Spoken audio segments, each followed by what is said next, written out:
Pasensya ka na kanina. Dobandis na naman ang dating ko. Paminsan-minsan kasi basos ako eh. Isipin mo lang sana kung paano mabubura sa mga isipan nila yung mali. Tulad nung okay lang kumain ng nakaw. O hindi bali na kung lagi madumi ang katawan. Eh kung lilinisin natin, yung mga tao nagparami sa kanila, sa amin. Unang-una, isa-isahin ko sa'yo. Unang-una, si Tambok. Si Tambok, yung nanay niya nagkaroon ng kabit. Pinatigil siya sa pag-aaral. Pagkatapos, ginawa siyang alila. Binububog araw-araw. Tama ba yun? Pangalawa si Loleng. Yung nanay niya sumama sa hapon. Sa sakang. Iniwala lang kung saan.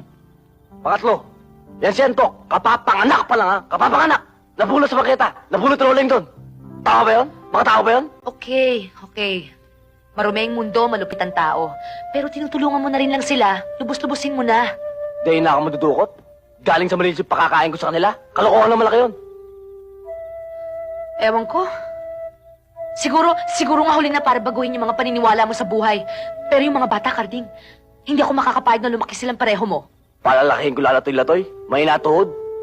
Para pagsamantalaan ng ibang tao. Si Loleng, hindi ba pinagsamantalahan yan dahil sa maling paniniwala na kahit ipagbilang sa sarili, kumita lang, okay na rin? Anong mangyayari dyan sa mga batang yan paglaki? Magiging mandurukot, magnanakaw, hold-upper, nagpapalaki ka ng mga kriminal? Tama! Alam ko marami kang sikreto sa akin pero wala akong pakialam doon. Sa maikling panahon na pagsasama natin dito, ha? Marami na katutunan sa'yo. Yung mga bata marami rin eh. Alam mo, nakakainis man tanggapin, ha? Nakakainis tanggapin eh. Pero champion ko talaga. Taas ang kamay ko sa'yo. Nagkakagusto na nga ako sa'yo eh. Mahal na kita palagay ko eh. Maging sino ka man. Kung hindi rin lang ikaw ang dahilan, pipilitin ba ang puso kong hindi na masaktan? Kung hindi